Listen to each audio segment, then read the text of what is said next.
Love and responsibility. Is it a religious fear or a character trait? It is routinely pointed out that about half of all marriages end in divorce.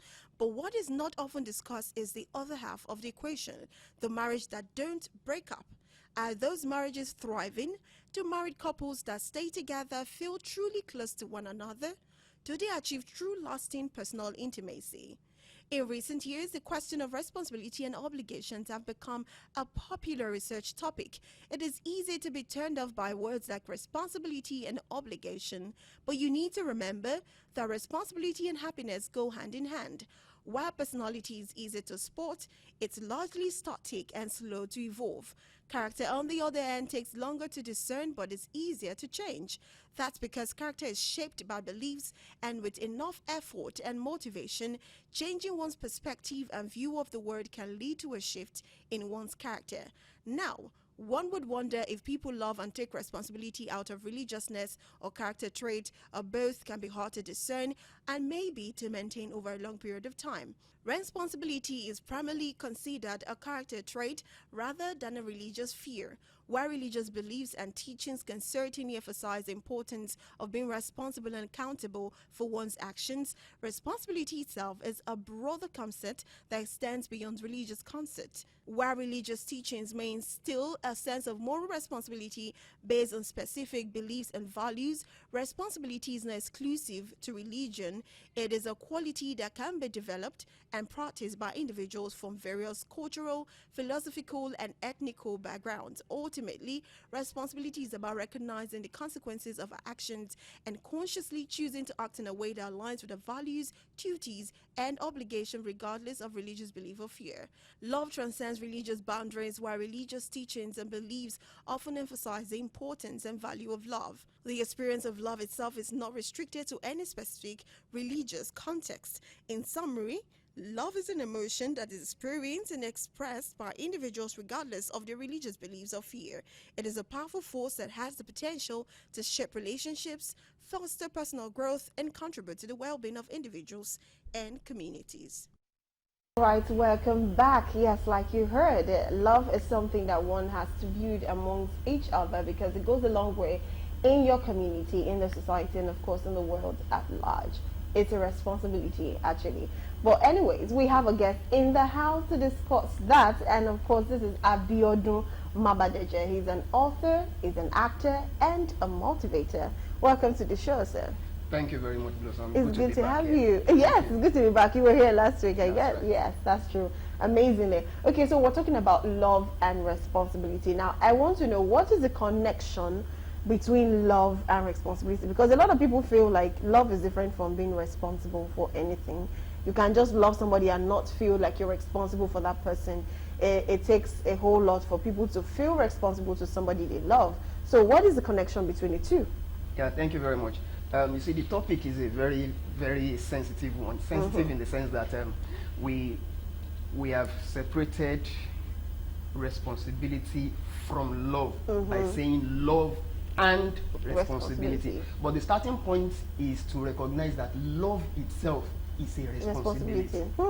Yes, to love someone, to choose to love someone is in itself a responsibility. Wow. Before you begin to talk about the responsibilities that come with loving somebody. Oh, wow. Take it slow. That's too much. That's very deep. Yes. So I want you to go deeper, like, so that people will really understand what you're saying. I said, before you talk about the responsibilities that come with loving someone, that love itself is a responsibility. You choose to love someone. You decide to love someone. That in itself is a responsibility. Before you even now talk about the responsibilities that come with loving someone. Wow. That is so beautiful. That is the starting point. Woo! So that's the connection between the both of them. So Yes. it's like both of them work hand in hand. You cannot actually separate one from the other. You can't separate love and responsibility. They go together. It's like they are like the two sides of a coin. You can't separate them. So, but do you think some persons have actually loved people and they don't feel like I'm responsible? I don't know. Okay, you know what? Can you explain what the responsibilities that comes with loving someone first? so that I'll be able to dive into that question. Now, when you say responsibilities that come with loving someone, let's look at it from the angle of husband and wife. Okay, we are both married. I have chosen to become your husband. You have accepted to be my wife.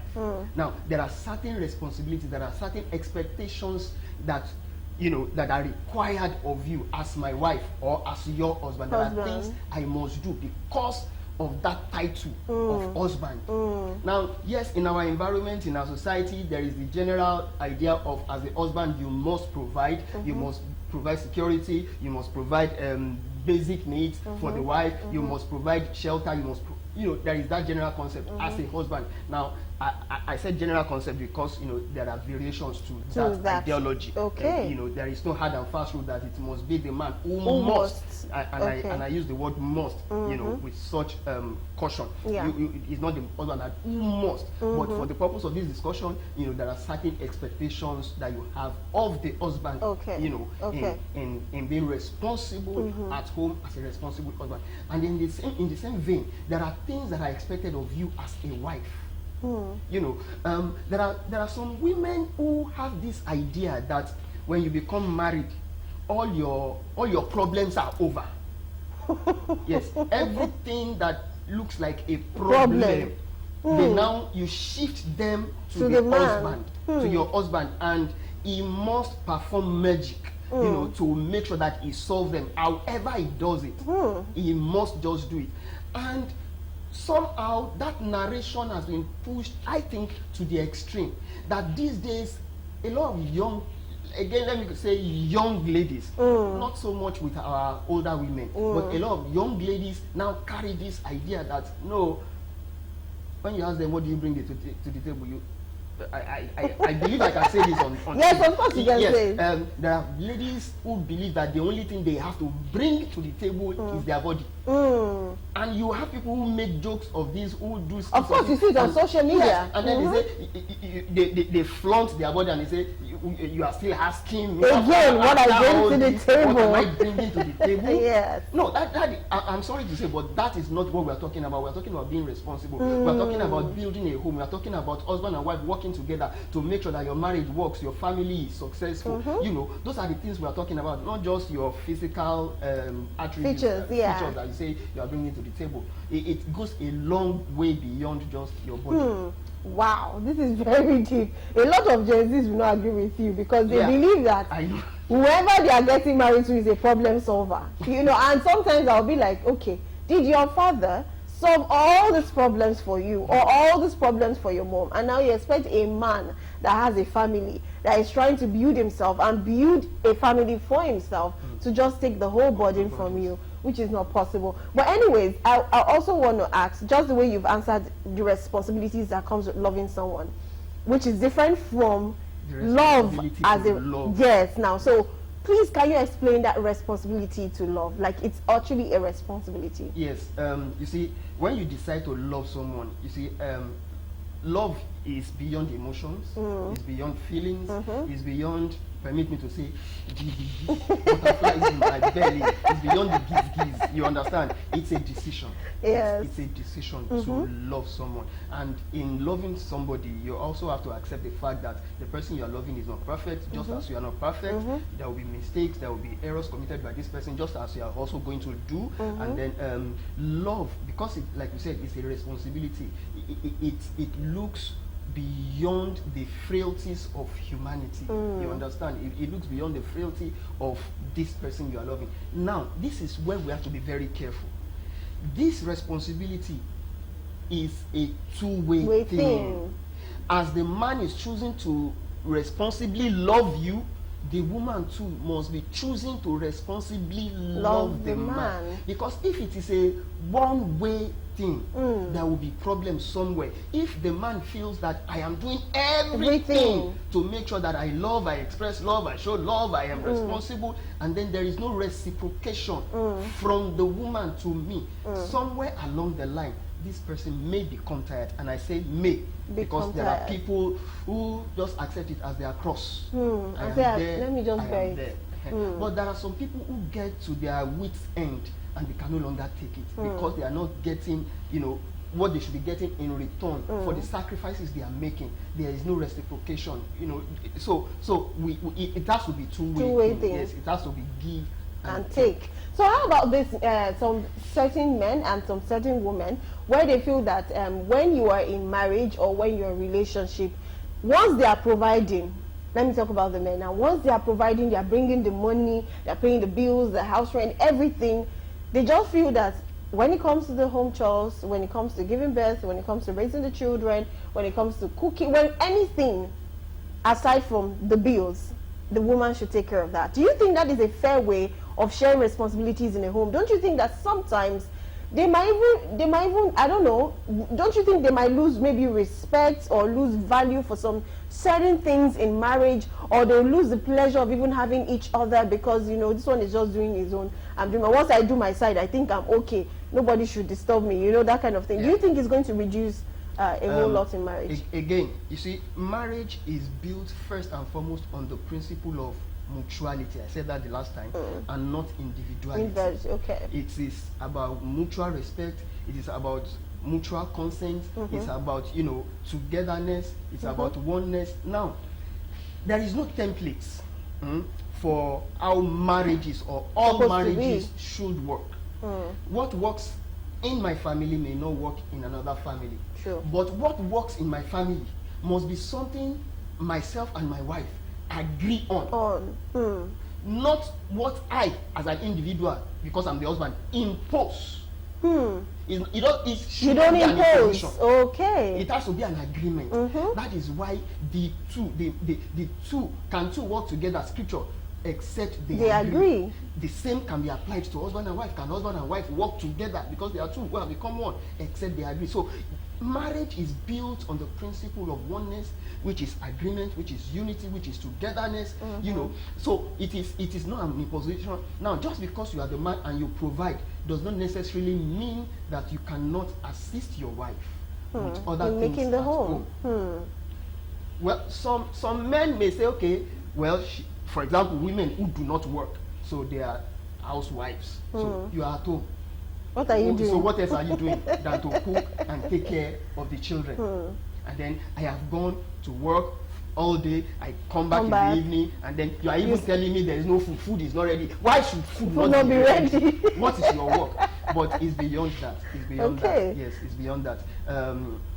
Sometimes, even if you are so busy, Monday to Friday, so to say, but what about weekend? What about Saturday? What about Sunday?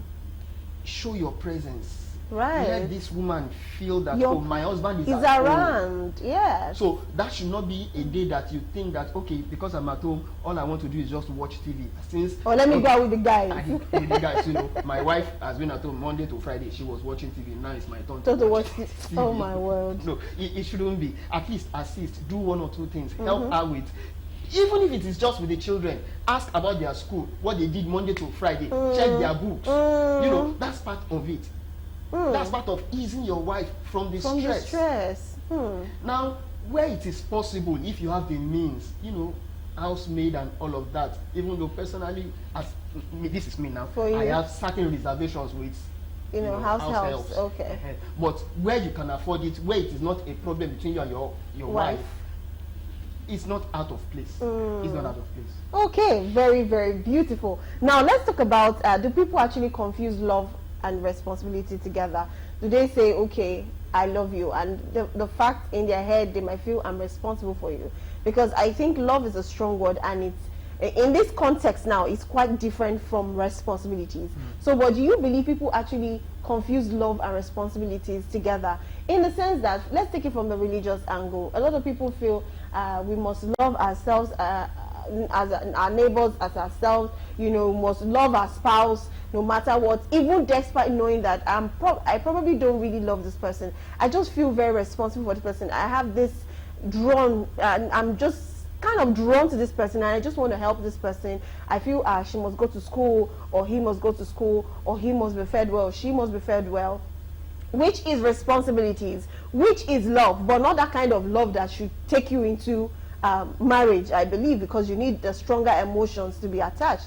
Or do you think some people confuse love and responsibility as a character trait? They just within them, they just know how to love. They do not to freestyle. Anywhere they go, they're already loving up people, you know, they are here and there, and they're feeling responsible when they see somebody down, like, oh, what's wrong with you? You know, just a character thing. Do you think you actually confuse responsibilities with love? Now, let's take it from this angle. Love your neighbor as yourself. Yes. That does not mean marry every of your neighbor. Yes. The word in that context is love your neighbor as yourself. Yes. So if love in that context is the reason why I choose to now marry this person, so should I go and marry everyone that, you know, that I'm loving, who is my neighbor? Because in that context, it's about showing care, it's about showing concern, it's about, you know, helping and all of that. So I don't have to love everyone because I do all of that for them. Now, when you bring it to the context of you have an emotion towards a particular person, and you see certain needs in the life of this person, and you feel like, oh, you have what it takes to help, to elevate the living standard of this person, to solve certain problems. If you take it first from the angle of just loving your neighbor as yourself, there is nothing wrong with it. Now, somewhere down the line, it doesn't necessarily have to, but it may lead to, oh, you see some other things. Maybe because you are relating with this person, you now see certain characteristics, that you certain love traits in this person, beyond just the fact that, oh, because I am doing this for him or doing this for her, therefore she or he owes me.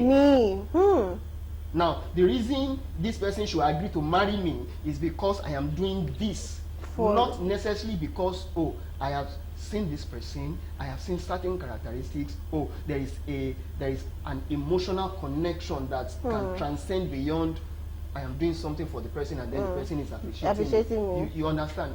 So those are things that we have to look at. So just because you do something for somebody or you feel you are responsible for that person does not necessarily mean that it must end in that person. It does not have to mean that you have to propose marriage to the person, and if you do, the person is not under obligation to say yes. It's not under obligation to say yes.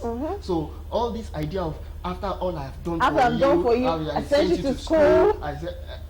When you were sending the person to school, did you tell the person, I'm sending you to school because I want to get married to you? You didn't do that now. So that should not be a condition for you must accept to marry me. I don't think so.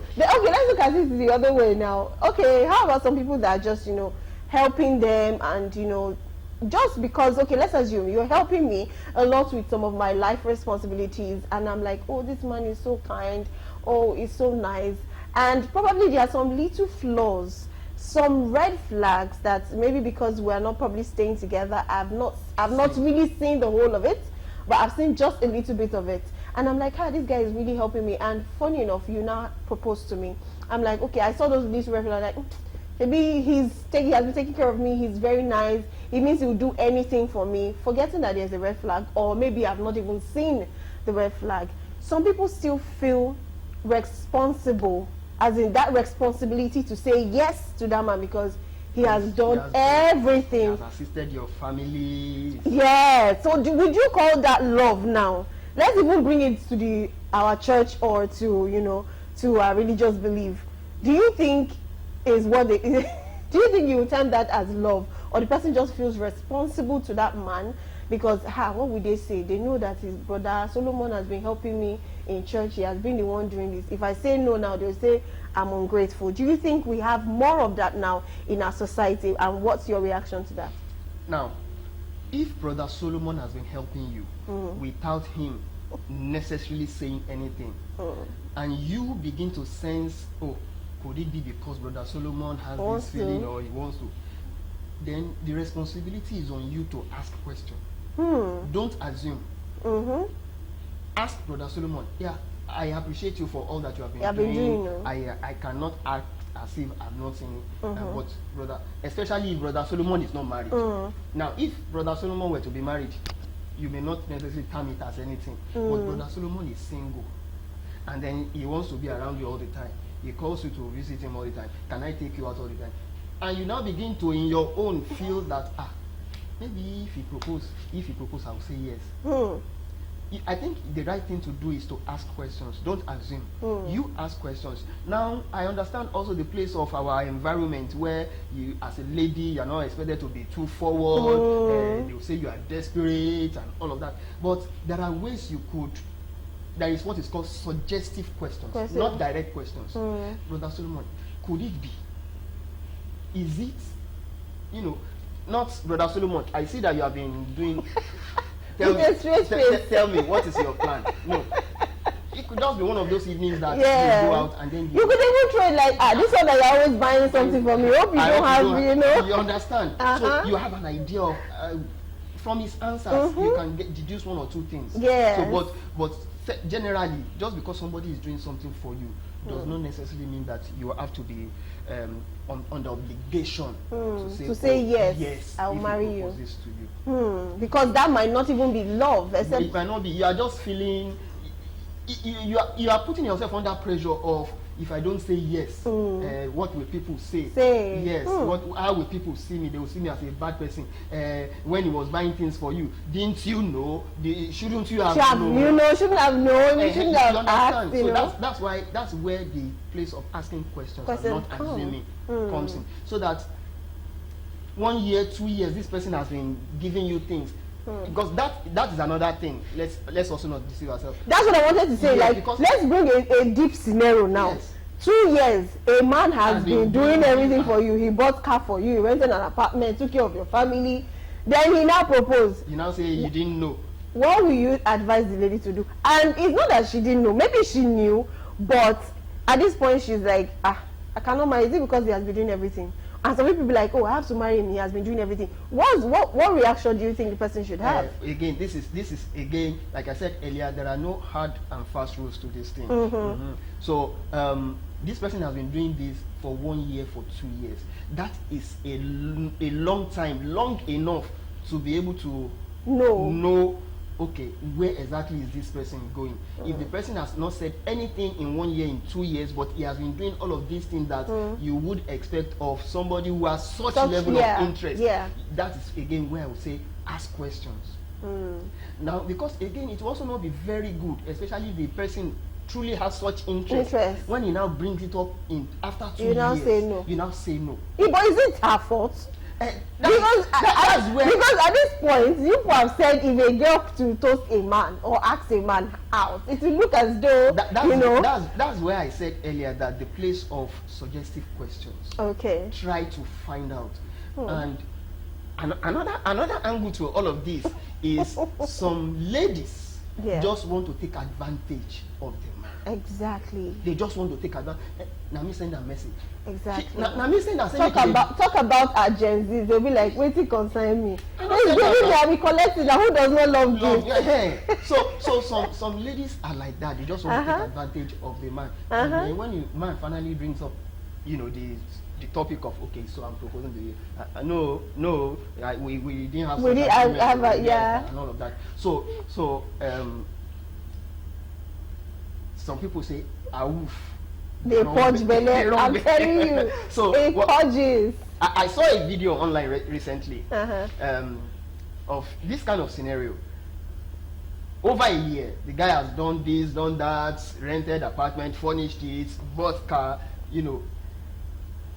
Now he proposed. The girl said no. Why? I have somebody else. Oh, wow. Now, this somebody else is abroad. In fairness to the lady, she told this guy that she had somebody, but the person is abroad and he is not being forthcoming. But she actually told this guy that there is somebody.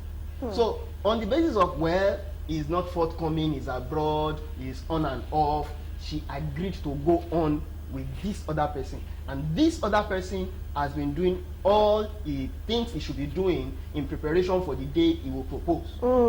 Whereas this lady has kept communication with the abroad man. When this Nigerian man finally said, okay, I want to marry you, the lady said no. Why? My abroad man said he's coming to Nigeria to marry me. So the guy got angry. So you've been deceiving me, you've been lying to me. But I told you. But you did not tell me that you have been in communication with this person. Why should I tell you? should I tell you? Am I supposed to tell you? Oh, wow. Yes. And so the guy got, give me everything I bought for you. Whoa. Out the chairs and all of that. So the people should not assume things. Ask questions. If you have such level of interest from after 2-3 months, you should also be suggesting it to the person that, okay, what if I say I want to marry you? You have not said you want to marry. See the reaction. What if I say I want to marry you? Okay, we've known each other for 3 months. For almost 6 months now, you have not even said, come and know my brother or my sister or my parents. Her response. Yes. See whether she's willing to say, okay, that's true. Come and know my.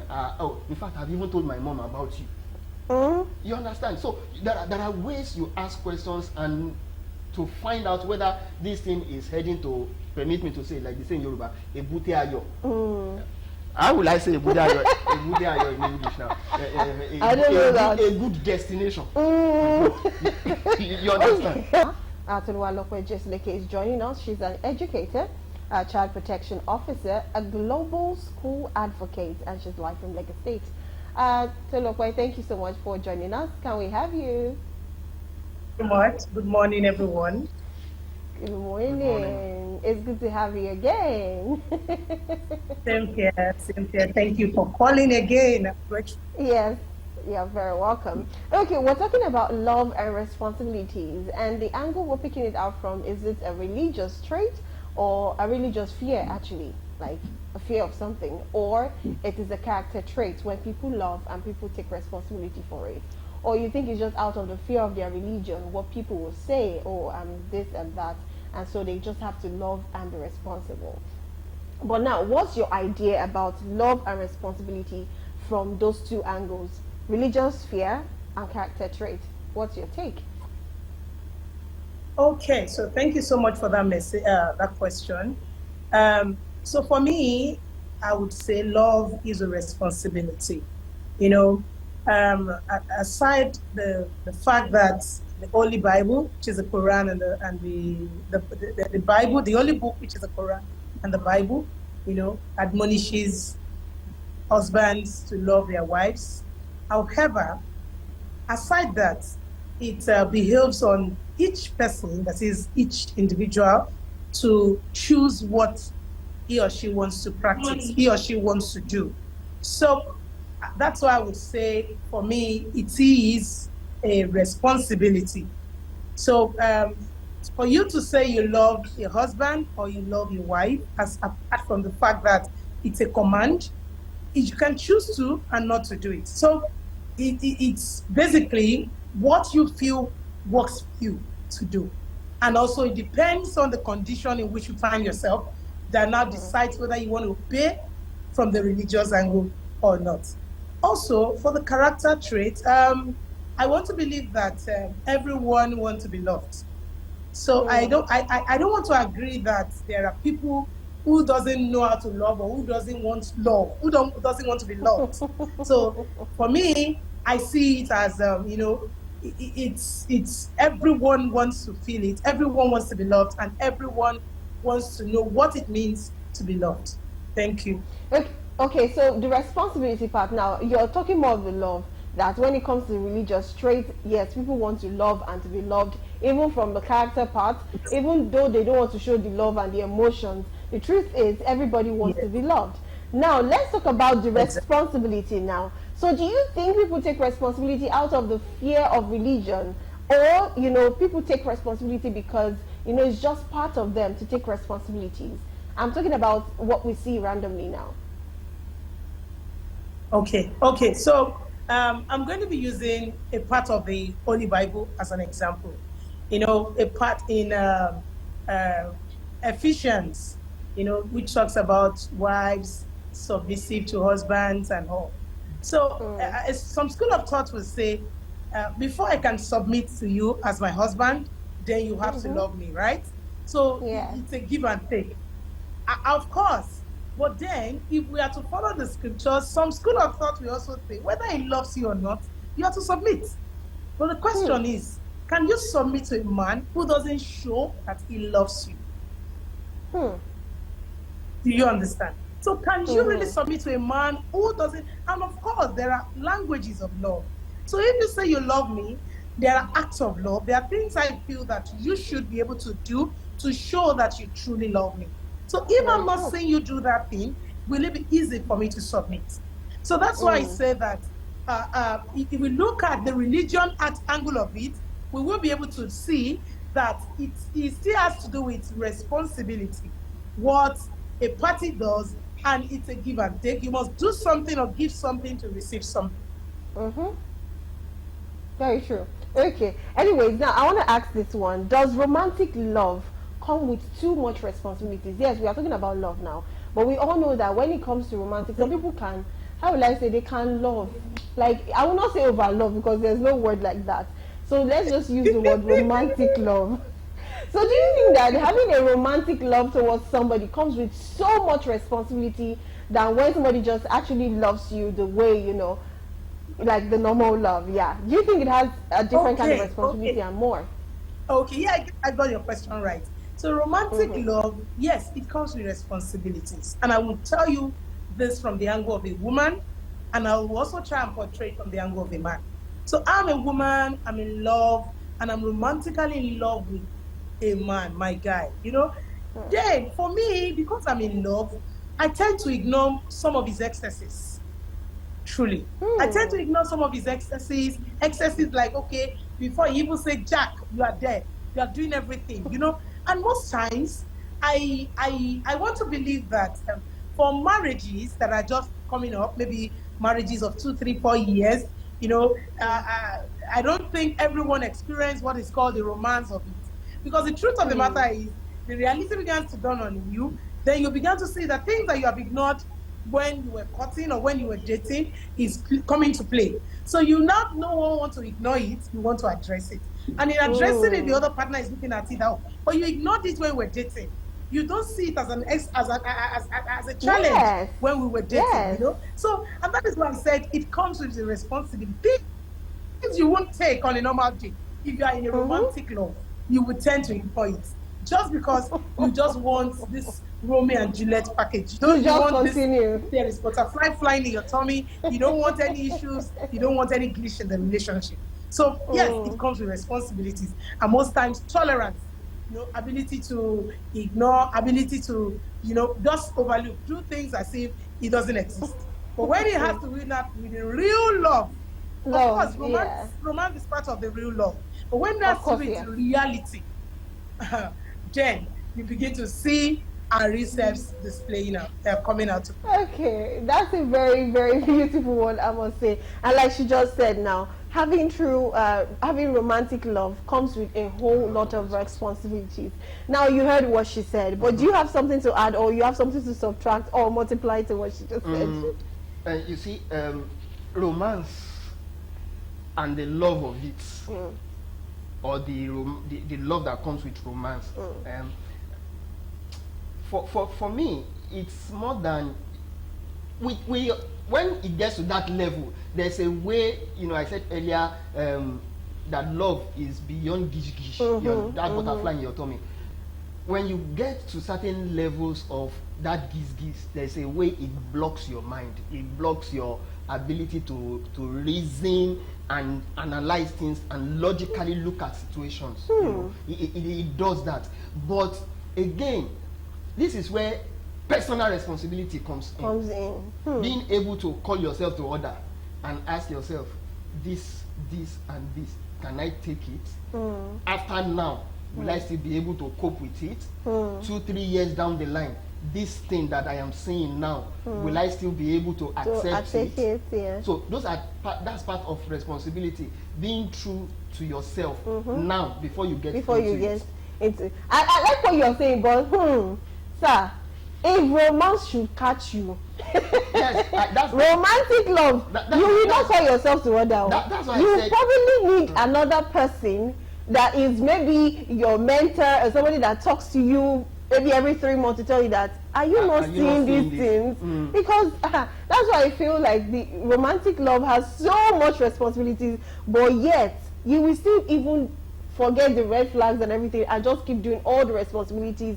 And that is what she said, that once you now get into marriage, that romance will definitely reduce. The first 2-3 years, like she said, it will reduce, and the next few Reality years, will done. exactly. So it now becomes a very big issue. But anyways, because of our time, I'm just going to ask one question before we go.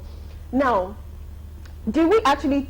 Is there a difference between falling in love and, you know, taking responsibilities? Like, is there a difference, like, when you're falling in love with someone and when you're actually taking responsibilities with the person, for the person? Do you think there's a difference? Let me ask Tolu Lokwe first. Please, can you answer that question? Okay. The difference. Okay, Is there a so difference between yes, falling in love and... there are differences between falling in love and, you know, taking up responsibilities. Like I said, for me, the reality getting done on one is when you are, okay, you already know this person is mine.